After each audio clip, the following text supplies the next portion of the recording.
está aqui porque Deus quer falar com você. Aleluia. Livro de Esther. Você que trouxe sua Bíblia ou está aí no seu aplicativo e ainda não encontrou, o sangue de Jesus tem poder, porque se você digitar, aparece. Você que é da espada aí, da folha, Esther, depois de Neemias, antes de Jó, capítulo de número 6. Quem encontrou, diga amém. Camila, te amo, cara, tu tá aqui. Ai, garota, vou te esmagar. Esther, capítulo 6. Quem encontrou, diga amém. Versículo 1, 2 e 3. Diz assim o texto: naquela noite o rei não pôde dormir, de sorte que mandou trazer o livro das crônicas, os registros. Eu não sei se a sua versão está assim, mas ela é muito fácil de compreender. Então diga comigo, registros. Isso, porque o livro das crônicas é basicamente isso.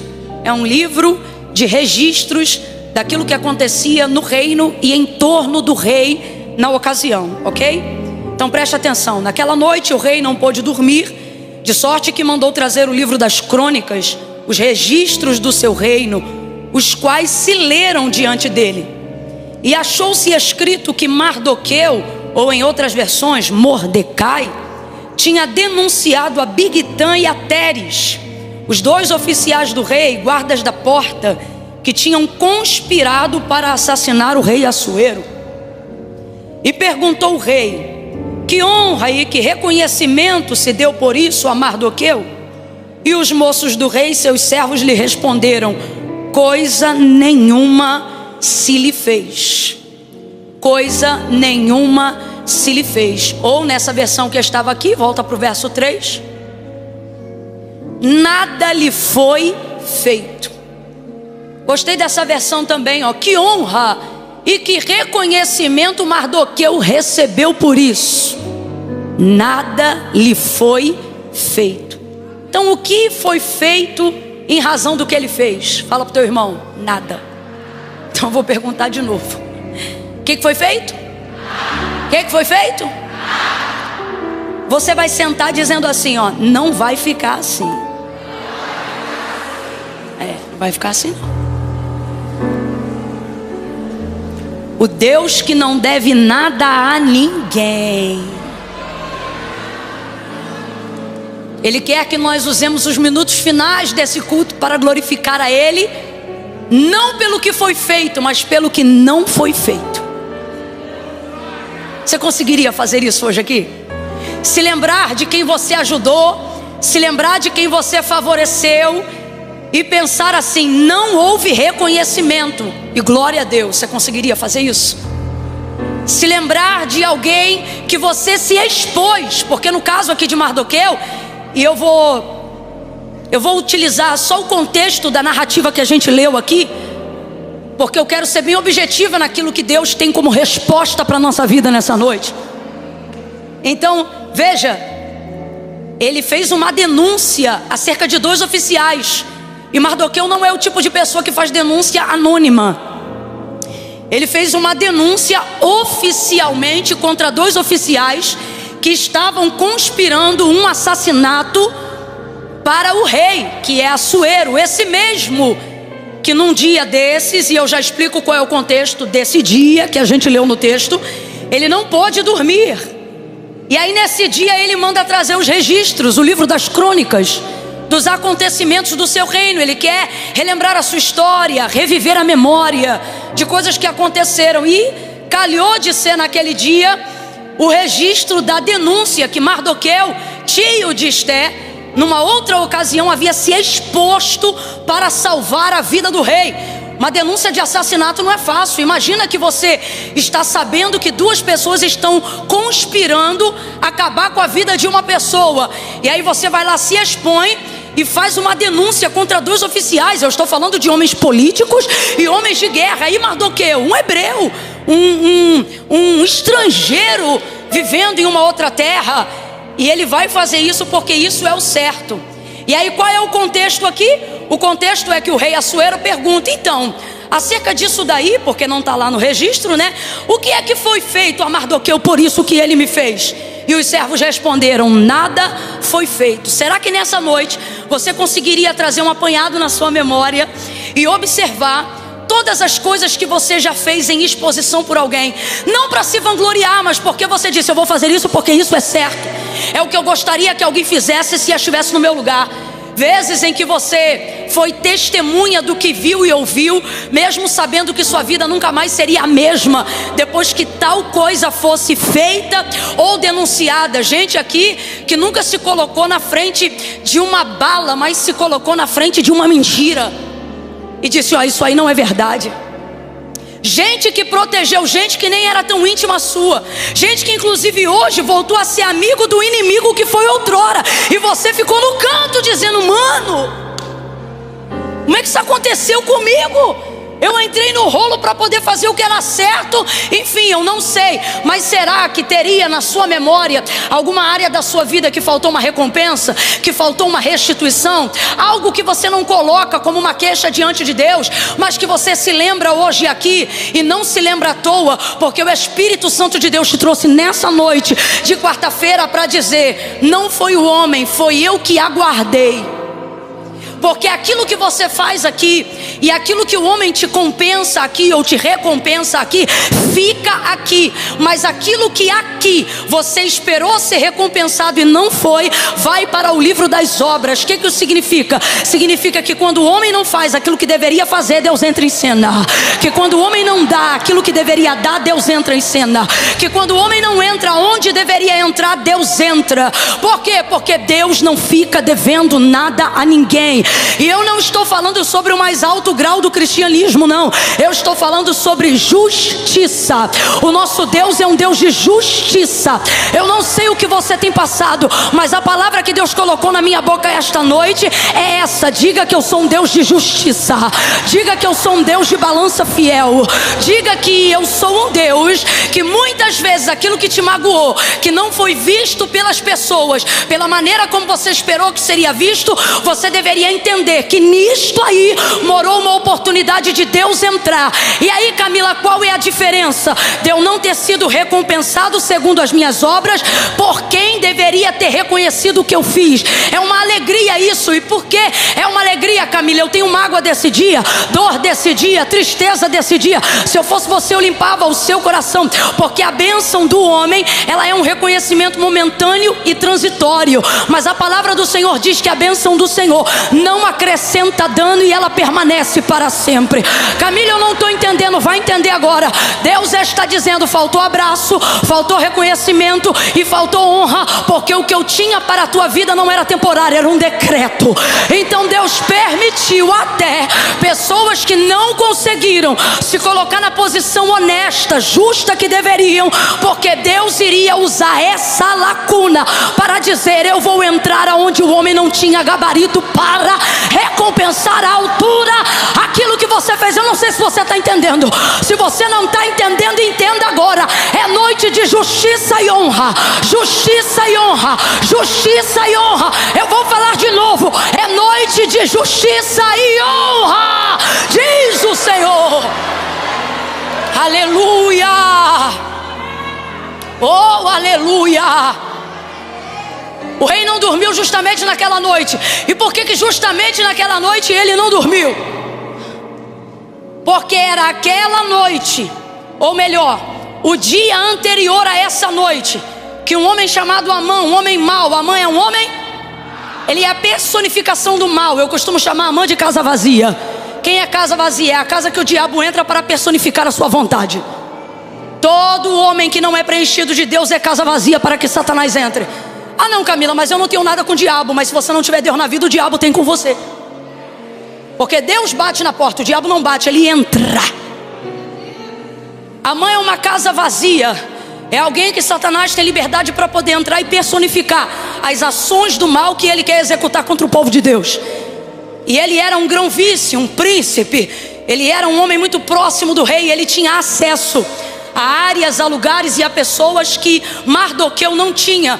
Mardoqueu obviamente é um homem muito bem relacionado. Como é que saberia-se de um registro aonde uma denúncia de uma conspiração, ou seja, algo em oculto, estava acontecendo? Então obviamente Mardoqueu também era um homem muito bem relacionado. Todavia ele não tinha o mesmo nível de acesso que esse príncipe chamado Amã, este homem mau, tinha dentro daquele reino.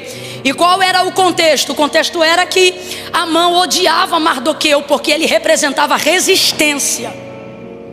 Ocorre que ele gostava de ser bajulado, ele gostava de ser adulado, e um decreto contra o povo de Deus já havia saído, dado pelo próprio rei, sob influência deste homem mau que quer destruir o povo de Deus, chamado Amã. E este Amã quer os judeus destruídos. Mas ocorre que Mardoqueu entra num propósito de humilhação, veste de pano de saco, cinza sobre a cabeça, e fica na escadaria, à entrada da porta do palácio, aonde Amã passava frequentemente. E aonde Amã passava, cabia-se reverência a ele, porque ele era um integrante do reino de Assuero, do Império Medo-Persa. Então a burocracia real exigia que qualquer grão-vice que passasse por você fosse reconhecido por você com um cumprimento de reverência, uma inclinação leve de cabeça. E ocorria que qualquer pessoa fazia esse gesto simples. Completa para mim, para eu ter certeza que você está me ouvindo bem. Um gesto. Porém gestos simples também carregam grandes significados. Por exemplo, na nossa rede social, curtir é um gesto simples. Com 2 cliques você coloca o coração em cima de uma publicação e você diz que curtiu aquilo. É um gesto simples, é ou não é? Mas quem já se escandalizou em ver o nome de alguém numa curtida que não deveria? Ah, tá fingindo costume você. Você olha, menina, fulano curtiu. Meu Deus. Então fulano não é como eu pensava, o negócio... É um gesto simples, e todo mundo fazia isso. Só que o texto diz que quando Mardoqueu via Amã, e Amã estava passando pela entrada da porta do palácio, ali ele estava em humilhação, se curvando somente perante a Deus. Então ele vê Amã, e Amã não é reverenciado por Mardoqueu, porque Mardoqueu tem discernimento que Amã é a personificação do mal, e que ele influenciou o rei a estabelecer um decreto para destruir o povo de Deus. Olha para mim que eu vou falar rasgado, que é para todo mundo entender. Ao mal não se reverencia nem por educação. Não use educação para esconder a covardia da sua ausência de convicções cristãs. Mal não se reverencia. Ele é a personificação do mal. André, vem comigo. Quando eu ficar louca, entra na onda. Então ele sabia que aquele homem não era digno de honra, e a reverência comunicava um nível de honra. E Mardoqueu já estava com a vida passiva de um decreto de morte, e ele não iria honrar o seu assassino, o assassino do povo de Deus, por motivos tão escusos e obscuros. Então ele não reverenciava o ego de Amã, deixou ele endemoniado, possesso. E então ele vai pedir a cabeça de Amã. Mas antes de ter autorização do rei para saber se pode, de Mardoqueu, antes de pedir a autorização do rei para saber se pode conduzir Mardoqueu à forca, ele já vai construir a forca. E o texto diz que ela era muito alta, e isso era para impressionar as pessoas, e para que Mardoqueu soubesse que a morte dele estava sendo projetada pelo inimigo que ele não respeitava. Eu não sei para quem, mas Deus está me mandando dizer para alguém: você quer estabelecer decreto de paz, você quer estabelecer decreto de harmonia com o inimigo do povo de Deus, e no final isso não vai dar certo. Inimigo, gente que quer a morte, gente que quer a destruição, não merece esse nível de reverência, merece resistência. Deus está dizendo: você está fazendo reverência para quem deveria estar demonstrando resistência. Ben-Hadad II foi um dos homens que tentou conquistar Samaria, e ele zombava do rei na ocasião. E na ocasião o rei em questão chamava-se Acabe, um homem frouxo, comandado por uma mulher possuidora, por uma mulher de posse, uma mulher dominadora chamada Jezabel. Essa mulher influenciava ele a fazer o que era errado, e homem frouxo é facilmente influenciado. E o texto vai dizer que quando Ben-Hadad vem com os assírios para destruir toda Samaria, ao meio-dia ele já estava bêbado, nem se preparava no exército, porque ele dizia: amanhã a estas horas, antes do meio-dia, o pó de Samaria não vai caber na minha carroça, nós vamos dizimar e destruir essa cidade. Aí Acabe ficou apavorado e não ofereceu resistência. O que ele ofereceu? Oferta de paz. Foi para diante de Ben-Hadad e, de vez de tratá-lo como o inimigo que era, sabe o que ele fez? Ele foi para diante desse rei que não o respeitou, que não usou os artifícios de guerra, que não usou a burocracia real, que não tratou ele como rei, que não reconheceu o território. Eu vou falar rasgado: não respeita a tua casa, não respeita a tua vida, não respeita a tua história. E você curte, comenta, compartilha, manda beijo, vai no aniversário, é quebra de princípio. Depois você está deprimido e não sabe por quê, porque a Bíblia diz: a quem honra, honra. Se não te honra, meu irmão, sai desse loop. O que Ben-Hadad vai fazer? Oferta de paz. Rei, Ben-Hadad, minhas coisas são tuas, meus filhos são teus. Frouxo. Minhas coisas são tuas, meus filhos são teus. Resultado, ele pensou que ia comover Ben-Hadad com isso. Sabe o que Ben-Hadad faz? Vai para cima dele com mais força ainda e diz: amanhã antes do meio-dia, vocês não vão ser meus filhos, vocês vão ser meus escravos. Inimigo não respeita quem oferece paz quando ele chama para guerra. E eu estou falando aqui de questões espirituais. Para de deixar Satanás ganhar território dentro da tua casa. A menina tem 12 anos de idade e decide em que estação de rádio vai ficar. Ela decide a lista dela do que ela vai ouvir. Bota o som nas alturas dentro da casa que você está pagando ainda. E no final você diz: não, eu não falo nada porque eu não quero guerra. Pois o resultado das vitórias do futuro que você quer ter está nos processos que você rejeita agora, nas conversas que você não quer ter agora, nas indisposições que você não quer ter agora. Quer paz? Quer paz? Olha para o teu irmão com carinho e diz: vai para a guerra. A paz se conquista com guerra. Ai, eu estou sentindo algo da parte de Deus aqui. E André Matos, você não está hoje aqui à toa. Você carrega uma atmosfera de guerra, de batalha. E o Senhor está dizendo: eu estou te chamando para criar resistência. Resistência contra esse inimigo espiritual que te afronta, que zomba de você. Satanás não vai mais tirar farinha com a tua cara. Tu vai entrar naquela casa hoje marchando e dizendo: aquele que habita no esconderijo do Altíssimo, a sombra do Onipotente descansará. Direi do Senhor: Ele é o meu Deus, meu refúgio, minha fortaleza, e nele eu confiarei. Eu vou te contar algo que eu aprendi enfrentando batalhas espirituais. O inimigo vai para cima, ele perturba, ele tira sono, ele te dá insônia, ele perturba a tua vida, ele te dá medo, ele pressiona. Eu disse que ele pressiona. Completa aí que eu quero ter certeza que tu está ouvindo a instrução.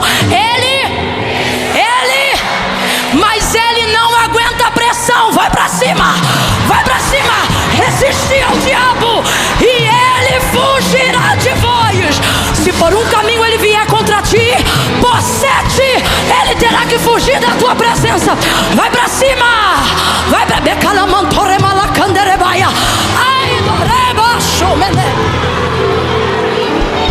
levanta a mão direita o mais alto que você puder. Bora. Bota a esquerda na mesma altura. Quando eu disser 3, tu vai botar a mão no ombro do vizinho. Camila, eu não conheço o vizinho. Não precisa conhecer não. Quando eu disser 3, tu vai botar a mão no ombro dele e vai fazer ele entender que essa noite não é noite de entretenimento gospel, é noite de guerra. E ele já está armado. Ele já está armado. No 3, tu vai sacudir ele, vai sacudir ela e vai dizer assim: vai para cima, vai para cima. É 1, é 2, é 3. Sacode, sacode. Vai para cima, vai para cima. Pano de saco, humilhação, jejum. Pano de saco, humilhação, jejum e resistência. Resistência, resistência, resistência. Vai pra cima no mundo espiritual.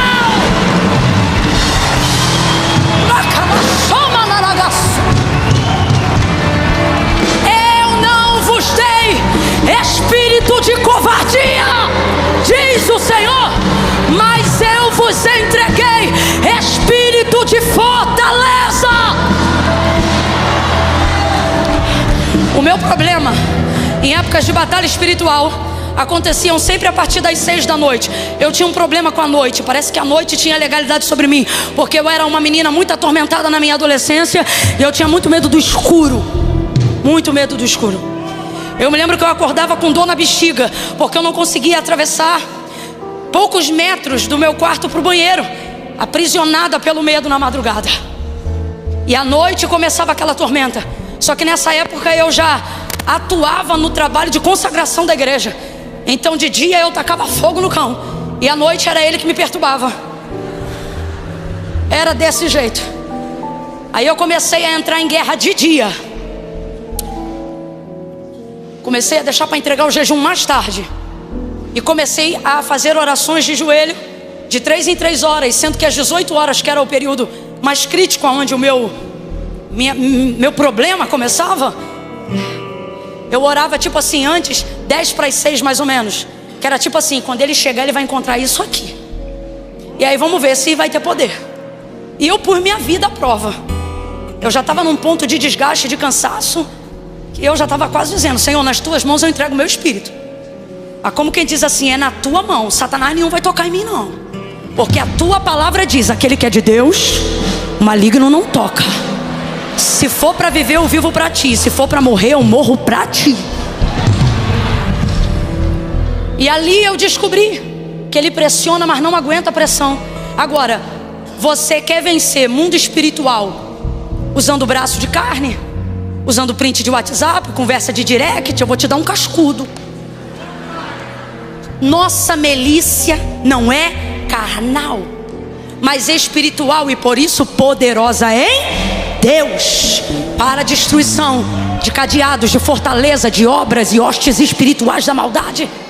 Você só não venceu ainda porque está usando as armas erradas. E eu vou te dar só uma hoje, porque Deus me deu só uma instrução. Qual é a arma, Camila, que eu vou usar essa semana? Da humilhação. Poucas armas são tão poderosas quanto a arma da humilhação. Ué, Camila, você vai dizer, você está dizendo então que vai deixar ele me humilhar? Amã nunca pôde humilhar Mardoqueu, mesmo influenciando o rei a dar a ele um decreto e ao seu povo de morte. E a vitória da humilhação não é a capacidade que eu tenho de aguentar ser humilhado pelo meu adversário, é a capacidade que eu tenho de me humilhar antes que ele me humilhe. Porque a palavra de Deus é clara. Completa aí, por favor. Eu disse que a palavra de Deus é... E o que a palavra de Deus diz, ao contrário do que muita gente reproduz, não é que os humilhados serão exaltados. Gente, isso não está na Bíblia. O que a palavra de Deus afirma não é que os humilhados serão exaltados. O que a palavra de Deus afirma, e são palavras do próprio Jesus, é que aquele que a si mesmo humilhar. Ei, calachou. Ei, olha aí para o teu irmão e fala assim para ele: desce primeiro. Não espera ninguém te empurrar não, desce primeiro. Desce primeiro, busca primeiro. Não espera a guerra toda se levantar não, se rende primeiro em adoração. E quando disserem: tu viu o que está falando? Não responda nada. E aí, você quer que eu mande avisar o quê? Quer que eu traga fulano para conversar contigo? Não. Em tempo de humilhação você só conversa com Deus. Só conversa com Deus. Só fala com Deus. Você não responde ninguém. Fala pano de saco, cinza sobre a cabeça. Em estado de humilhação, ele cria uma resistência contra o seu inimigo. Agora você vê, numa posição de fragilidade, ele cria resistência. Quem aqui já se sentiu como Davi, igual quando era perseguido por Saul? Você via, ele estava numa posição de humilhação, porque ele era fugitivo. E aí quando Saul ia atrás dele, não conseguia matá-lo, ele ouvia Davi dizer para ele: meu Senhor, por que o Senhor está preocupado comigo? Eu sou como uma pulga no teu reino.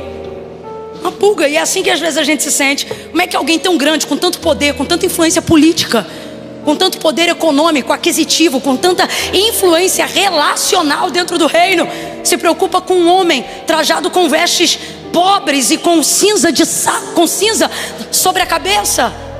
Mas é o poder da resistência no mundo espiritual. Deus está dizendo: não precisa demonstrar a ninguém que você tem, demonstra para mim, e eu vou dar o respaldo que você precisa para ter a resistência que você precisa ter nesse processo. Então ocorre que Amã Por causa dessa resistência, manda construir uma forca bem alta, porque ele quer que Mardoqueu saiba que a morte dele está sendo projetada. Então isso aqui é uma ameaça. Eu disse que isso aqui é uma... Vem comigo, igreja, para a gente encerrar junto. Eu disse que isso aqui é uma... E tudo que teu adversário pode fazer contra você é isso. O quê? Ameaçar. Camila, ele pode fazer mais se você estiver em Deus? Não. Tudo que ele pode fazer contra uma pessoa que está em Deus é ameaçar. Para quê? Para que você saia da posição. Para que por medo você saia do lugar que faz ele entender que você é resistência. Já percebeu quando tu dobra o joelho para orar, a água que está guardada no cano desce? O móvel começa a torcer. Quem já começou a oração de olho fechado e terminou de olho aberto? É impressionante, é tudo para atrapalhar a posição de resistência.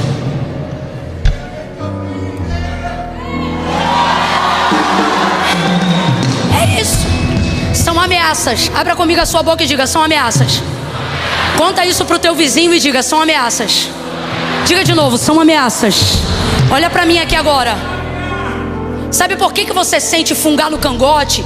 Pesadelo, que é meio que paralisia do sono. Para alguém é paralisia do sono, dependendo do nível de guerra que você está vivendo, é batalha espiritual. Deixa isso para outro dia, mas só para a gente entender. Você tenta clamar o nome de Jesus no sonho, não consegue. Tenta dormir, não consegue. Sente medo dentro da própria casa, que sempre foi seu ambiente de paz.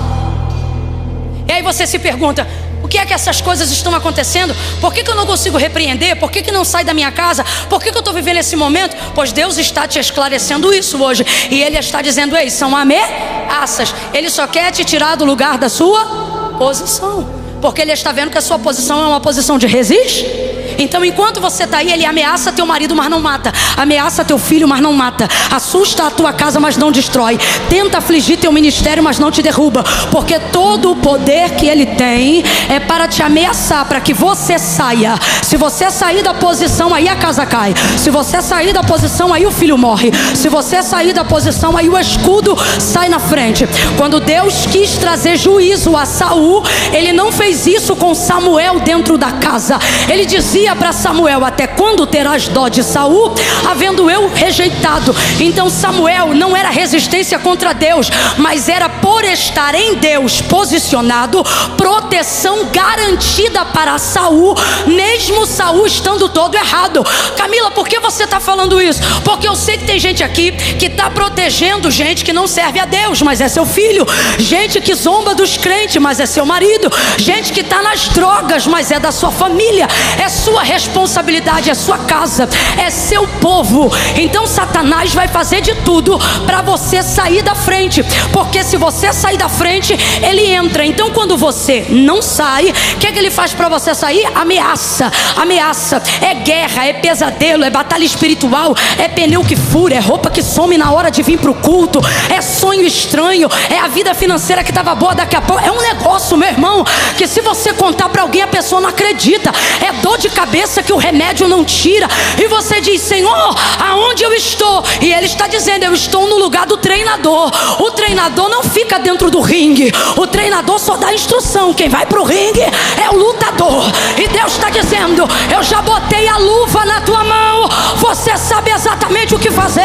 Então não me espere entrar para lutar. Eu já te ensinei o que fazer. E o que eu devo fazer, Camila? Não saia da tua posição. Levantando-se contra ti o espírito do governador, o Senhor levantará contra ele a sua bandeira. Não saia do teu lugar. Olha para alguém aí agora e diga: não saia. Não saia. Grita para alguém aí e diz: não saia. Não saia. Não saia. Não saia dessa oração de madrugada. Não pare com o devocional de manhã. Camila, mas eu não estou sentindo nada. Mas isso está abalando. O teu inimigo vai para cima. Não saia. Não para.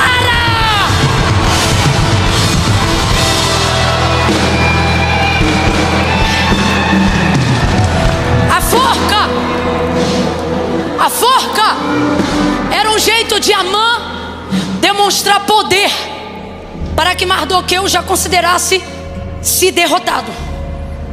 Então é por isso que o inimigo ameaça. E por que ele ameaça? Porque ele só tem poder de projeto, ele não tem poder de decreto, de decisão. Então ele faz a forca e deixa tudo pronto, porque qual é o plano dele? Amanhã de manhã eu vou entrar no pátio e eu vou ser a primeira pessoa a falar com o rei. Quando eu falar com o rei, vou pegar dele a autorização, e amanhã antes do meio-dia, Mardoqueu já vai estar enforcado. Esse é o projeto de Amã. Vem comigo, vem comigo. Esse é o projeto de Amã. Esse é o quê? Projeto. Esse é o quê? Bora, esse é o quê? Tudo que você vê e ouvir seu adversário dizer contra você não passa de um projeto. Camila, mas projeto, irmão, projeto é uma coisa, obra é outra. Você chama um arquiteto, ele pode fazer um projeto incrível. O nível de reconhecimento do que ele fez só vai ser respaldado assim, de maneira ainda melhor, depois que a obra for feita. Esse negócio é tão sério, preste atenção nisso aqui. Esse negócio é tão sério, a diferença entre projeto e decreto. O rei libera decreto, mas Amã só tem poder de fazer. Vem de novo, o rei libera. Tá fraco, o rei libera, mas Amã só tem o poder de fazer. Só vira decreto se o rei aprovar. Só vira decreto se o rei decidir. Então tudo que teu inimigo intenta, fala e ameaça e grita e faz contra você, não passa de um. Só vai se tornar algo de fato realizado se houver da parte de Deus um. Então entenda isso. Amã tem o projeto, inclusive já concluiu a forca.